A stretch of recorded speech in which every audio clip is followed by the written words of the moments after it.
Natasha Phipps Real Estate Group. Hi. Hello. Thanks for having me.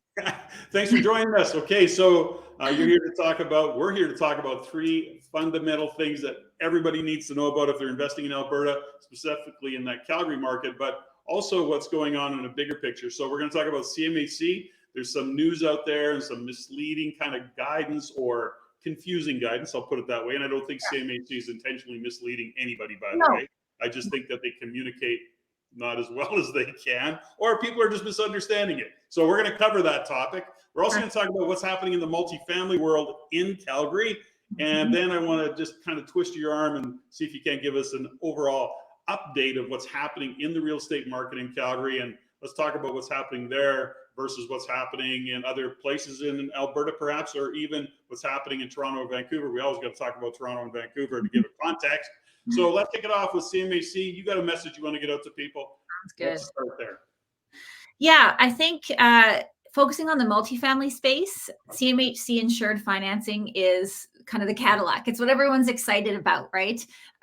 Who doesn't love favorable interest rates when we're talking about high interest rates? So CMHC insured mortgages for the multifamily space. Those interest rates follow the bond market. So different interest rates that are more favorable right now anyway. And higher loan to values and longer amortization. So all that, screams cash flow, which it does.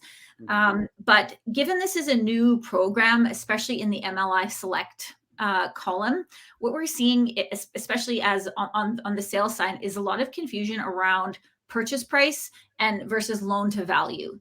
And it's really, really critical to understand that your loan to value doesn't necessarily mean loan to purchase price, because a lot of these properties are underperforming, right? So when CMHC comes around and your lender also does their valuation, their value might not line up exactly how you want on the purchase price. And people are having a really hard time getting their heads around that, I feel.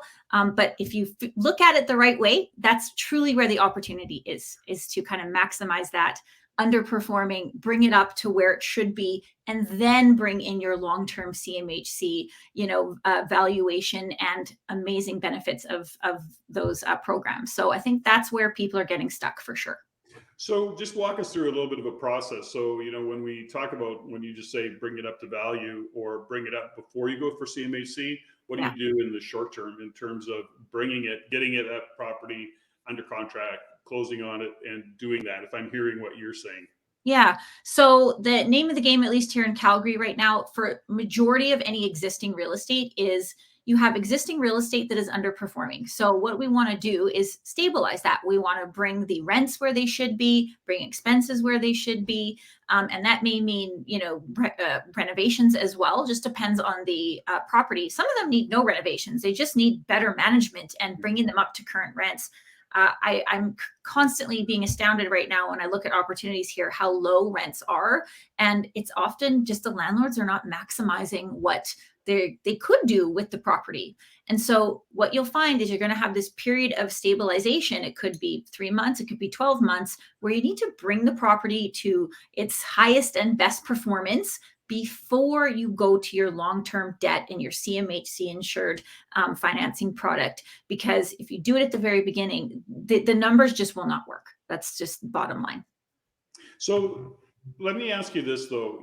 We talk about rents not being where they should be, and some landlords, owners are just not upping rents. Do you think that there's a little bit of maybe trepidation in terms of that? I mean, Alberta has been under a lot of pressure, certainly right up to 2020, before the lockdowns, where rents were still a little bit, we're not quite raising them. We'd like to try, and there was a little bit of stuff. So do you think there's just some nervousness about landlords, or are they just not paying attention? What's your thoughts on that? I have a sense that some landlords are going, I'm not raising rents. I don't want to turn over tenants. As soon as I turn over tenants, it means I'm going to have to paint and do all these things. And so what's your kind of philosophy, or what's your thought process on why this is showing up the way it is? I mean, good news for investors who want to take it on, but what's your thoughts on behind the scenes? For the existing landlords, I agree with you. I think these owners who have held these properties for 5 plus 10, 15 years, they've been through it, and they've been through a lot. And now that things are kind of, starting to look up, that's when they may consider to exit. But they are kind of tired, we've been through it here. Like, there's no doubt about it. And so I feel like that's why it's a good opportunity for them to exit and someone else to come along and really kind of push that property to where it needs to go.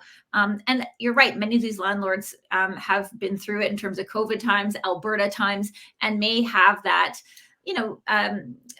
difficult sense about putting their tenants through something else. At the end of the day, this is a business, and expenses are rising and rising, and keeping rents where they are not working for them either. If it was working really well, they also wouldn't be selling. So there's, it's a good opportunity for someone else, and it's a great opportunity for the seller who's ready to exit now, and they've kind of had enough. They're ready to move on with things. Well, you and I both know that when we look at the Calgary market, when we look at the Alberta market, it looks very, very strong. All of the economic fundamentals, all the things that are working right now really speak to a long-term play for real estate investors in that multifamily space. And somebody who takes it on and can really kind of own it, be the sophisticated investor, and actually drive those rents up a little bit, improve on that property, have a very strong upside. On the CMHC side of it, I think I just recently read where CMHC has upped their fees as well. Don't know where that fits into this conversation, or if it does. Anything you can fill us on there? I had a very lengthy conversation with our broker last week about this. And bottom line is, the whole point of CMHC and these programs is to often to drive affordable housing programs. And what's happening with these current offerings, especially the MLI Select program, is because you can use the system that they have in place in different ways. It's not just about affordability. Investors are using the points on energy efficiency more than they're using the points on affordability. So the way the program is set up is not actually solving the problems that it was intended to solve. And people are sort of playing the game a little bit. And so at least what was communicated to us last week is, come this summer, we can expect particularly that MLI Select program to be rejigged in some sort of way. They are increasing fees. If you're increasing fees, that means you're trying to steer people elsewhere, is my interpretation anyway. That's not their words. That's just kind of my reasoning there. So it's not solving the problem that they wanted these programs to solve, is kind of bottom line, I think. So is affordable housing, and that's not what it's doing right now. Well, I always, and I just have to take a moment to, throw our government under the bus, and the municipalities, by the way, because, people have this expectation that the government's going to come in and solve the problem, whatever that might be. Provincial, federal, municipal, doesn't matter. But here's my theory on that, and it's this. When you actually are looking at the cause of the problem to fix the problem, I think we aren't going to see any real improvement in the near term. Government ultimately is responsible and should be accountable for the results that they're getting or not getting. And definitely at a provincial and municipal level, these are the challenges that we're facing in terms of supply. And I don't think that's going to go away. Like I say, the very organizations, the very bureaucracy that caused the problem are actually not going to be the same bureaucracy that fixes the problem. So I think this is a great long-term opportunity for real estate investors. I don't think this problem is going to go away in any short order. So that's my rant. Yeah, no, totally agree. It's not going to go away. And there's all these nuances that these programs don't make very clear. Once you read the fine print, the nuances really do affect your ability to execute what your intention was. And so it's, hopefully we'll see what happens with it. But I do think we should expect some changes coming on those programs. Yeah, something, and it's interesting too, is that, as much as I joke about it and make it wrong, because I really do see it as the problem, you really don't have the skills within that government to fix the problem. So all of that said, at the end of the day, as investors, we look at why there is an opportunity, where is there an opportunity, and that's also what's really presenting a great opportunity as we go into the future. So enough about that. Next question I have for you around all of this is that, you are an investor-focused organization, realtor, your team. I know you do it all, but you're really in that investor-focused space. Now, are you seeing, and you're doing a lot of work in that multifamily space, and are you seeing just more opportunity in the multifamily space, particularly in Calgary surrounding area, perhaps, than the, the previous detached multi, duplex, triplex, fourplex, or do they both still work? Give me a little bit of insights into that, Natasha. Yeah, they both can still work, but the duplex smaller multi-unit stuff, it's certainly a lot more challenging right now to make numbers work, especially if you are not self-managing. Once you throw in property management to a lot of these residential deals now, it is very challenging to find cash flow. And the inventory is extremely tight. And so you're competing with homeowners, investors, and everyone else. And in Calgary specifically, at the end of this year, there's some legislation changes around secondary suites that are going to, I think, even make this more challenging. It's going to make these even harder to find and harder to come by, which will again make it even more competitive. So a lot of those investors, what I'm seeing, who have kind of been dabbling in that duplex, fourplex space for the last 5 years, are now looking to upgrade into the jump up to the multifamily level, and they're intrigued by what you hear in terms of financing options, in particular lower interest rates. The huge opportunity for Alberta in the multifamily space is our landlord legislation and the fact that we have no rent control allows you to stabilize a building that you acquire inside of a year most times, right? Yeah.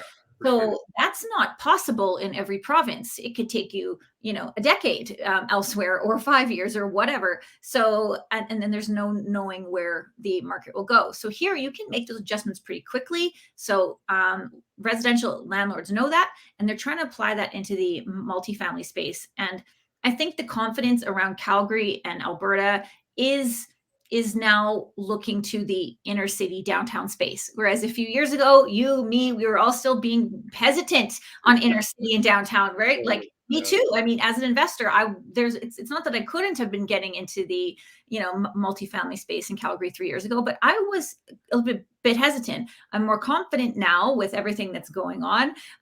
But I think all that combined is creating some urgency now in the multifamily space. And there is tight inventory in that space as well. Like Calgary is not a huge city. So people are kind of coming out of the woodworks. I'm getting a lot of emails and calls and interest in this space.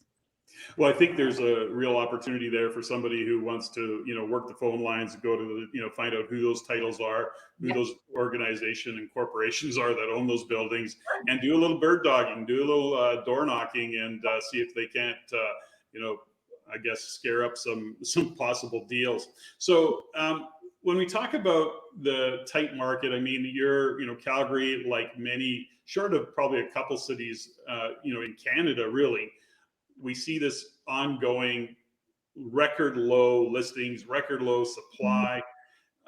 But having said that, and you're kind of playing in that multifamily space, that's where you see the opportunity. And I 100% agree. But for those listening that kind of think that maybe is not where they want to play, are there still opportunities there to, let's say, renovate to rent, or a BRRRR strategy, something where they're buying a detached single family, doing all the renovations, turning it into a duplex of some sort, probably.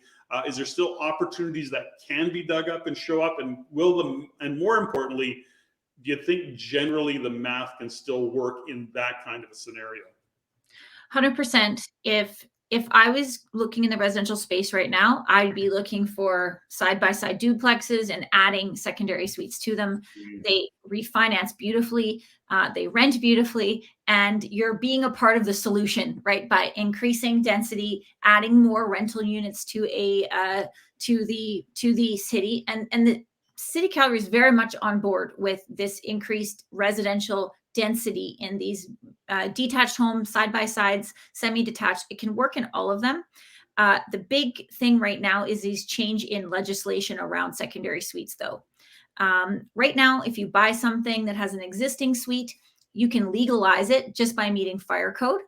As we move into next year, whether it's existing or a brand new suite, it's going to have to move into building code, unless the city of Calgary changes something. I mean, politics are always politics, but as of now, that's the plan. So it's very competitive on the suite legalization. Like the illegal suites are almost going, they have more demand than just a single family home with nothing. So I'd be looking to put in a brand new suite right now. I wouldn't be playing in that space if I could take on a larger reno, because there's way more opportunities there in the single family home, add a suite, and kind of increase the best use of that actual property.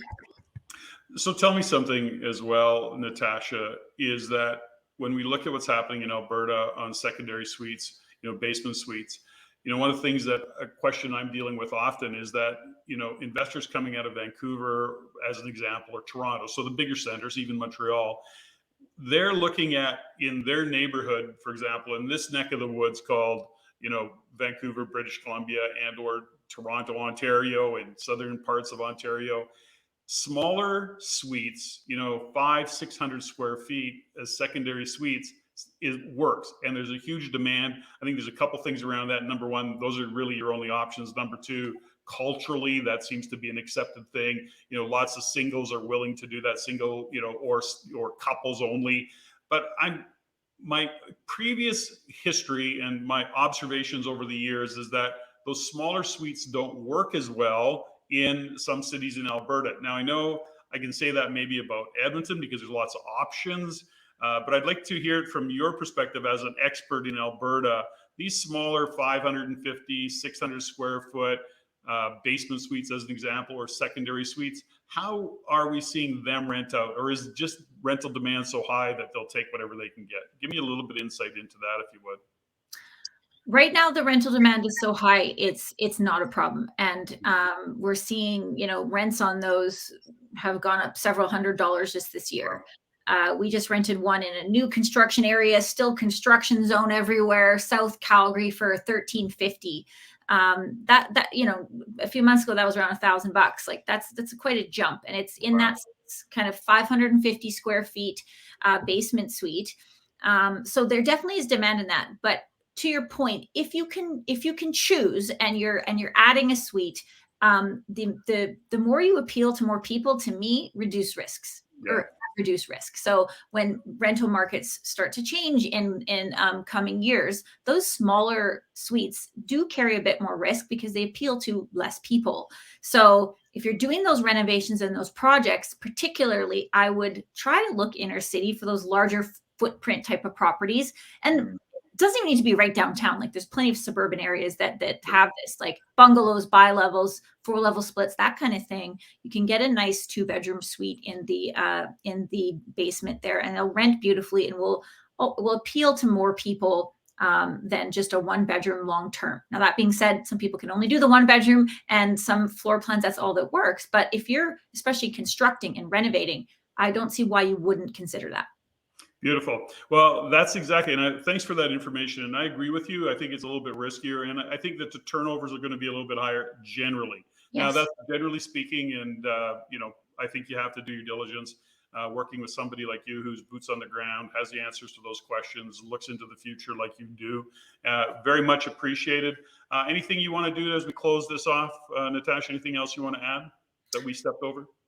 No, not really. Just reach out for anyone who needs any help. Obviously, we're here to help you in the residential and commercial space. You mentioned people outside of Calgary too.